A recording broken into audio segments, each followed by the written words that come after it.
ये गेट नीतीश कुमार के लिए परमानेंट बंद हो गया। गेट उधर दिखा दी। अच्छा, एक बार गेट दिखा दे। अस्थायी तौर पर ये गेट बंद है जी के लिए अस्थायी तौर पर बंद कर दिया गया है। नो वैकेंसी का बोर्ड वहाँ नीतीश कुमार जी के लिए लगा दिया। तो नीतीश कुमार जी का एक प्रकार से 13वीं यात्रा पर निकल रहे हैं। उनका राजनीति का 13वीं करा रहे हैं। और बालू की नीति और शराब की नीति, दो ऐसे भस्मासुर हैं नीतीश कुमार ने अपने निकट खड़े कर लिए हैं।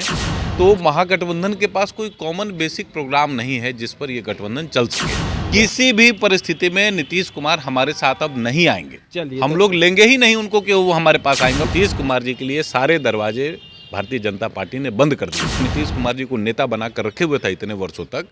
उसने ये सवाल पूछना शुरू कर दिया है नीतीश कुमार जी से कि आपने हमारे साथ धोखा क्यों किया। और इस धोखे के जवाब में पूरा अति पिछड़ा समाज, पूरा महादलित वर्ग आज के समय में भारतीय जनता पार्टी के साथ आकर जुड़ गया है। तेजस्वी यादव किसके पुत्र हैं बताने की आवश्यकता है। 4-5 हजार करोड़ रुपए की बालू की इकोनॉमी खड़ी हो गई, उस पर कोई सवाल नहीं करेगा।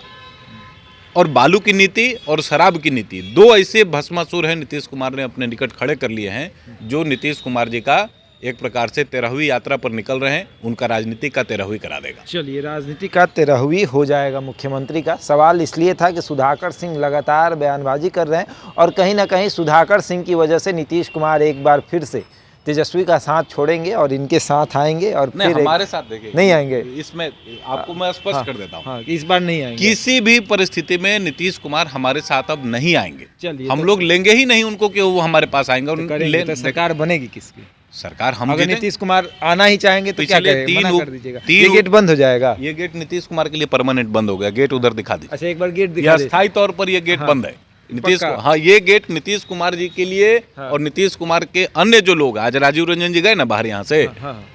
आज राजीव रंजन जी गए यहाँ से बाहर। तो वही ना थे यहाँ पर जो बता रहे थे कि क्या बात है क्या नहीं है। आज उनको भी वो गेट के बाहर ठेल दिया गया है। तो नीतीश कुमार जी के लिए सारे दरवाजे भारतीय जनता पार्टी ने बंद कर दिए हैं। और बंद करने का कारण है नीतीश कुमार जी की अविश्वसनीयता इतनी ज़्यादा हो गई है सिर्फ गठबंधन को बदलने की वजह से। और उनका जो वोटर था, जो नीतीश कुमार जी को नेता बनाकर रखे हुए था इतने वर्षों तक, उसने ये सवाल पूछना शुरू कर दिया है नीतीश कुमार जी से कि आपने हमारे साथ धोखा क्यों किया। भारतीय जनता पार्टी एक पक्ष हो सकती है, लेकिन आपको वोट तो हम लोग दिए थे, तो हमारे वोटों के साथ धोखा क्यों। और इस धोखे के जवाब में पूरा अति पिछड़ा समाज, पूरा महादलित वर्ग आज के समय में भारतीय जनता पार्टी के साथ आकर जुड़ गया है। इसके कारणों को बहुत विश्लेषित करने की आवश्यकता नहीं है। मात्र 3 उपचुनाव हुए हैं, उनके परिणामों को आप देख लीजिए। 2 में हम विजित हुए, 1 हम इसलिए हारे क्योंकि वो सीट अनंत सिंह लड़ रहे थे। अगर अनंत सिंह वहाँ नहीं होते, सिर्फ उम्मीदवार का चेहरा बदल दीजिए, भारतीय जनता पार्टी वहाँ 25,000 वोटों से चुनाव जीत कर दिखा देगी। तो ऐसे में तो वो ये भी कहते हैं कि वहाँ पर कुसुम देवी लड़ रही थी तो इसलिए वो जीत गई। कहाँ कुसुम देवी लड़ रहे थे? मैं आपको महाराजगंज में, गोपालगंज में तो कुसुम देवी तो हमारी ही उम्मीदवार थी। उसमें दिक्कत क्या है? उनका भी तो कहना ये भी होगा कि उनके पति वहाँ से लगातार जीत रहे थे इसलिए वो भी जीत। ये तो होता ही है राजनीति में, बदल देते तो ये तो होता ही है। अशोक चौधरी किसके पुत्र हैं बताने की आवश्यकता है। तेजस्वी यादव किसके पुत्र हैं बताने की आवश्यकता है। तो कुल मिलाकर बात अब यही है कि आपका गेट बंद हो गया। मेरा गेट, हम भाजपा का गेट नीतीश कुमार जी के लिए अस्थायी तौर पर बंद कर दिया गया है। नो वैकेंसी का बोर्ड वहाँ नीतीश कुमार जी के लिए लगा दिया। चलिए, तो बिल्कुल 2015 में एक बार सरकार बनी थी और 17 में नीतीश कुमार जब महागठबंधन का साथ छोड़े थे तो वहाँ भी एक बार नो एंट्री का बोर्ड लग गया था। तेजस्वी ने अलग लगाया था, तेज प्रताप यादव ने अलग लगाया था।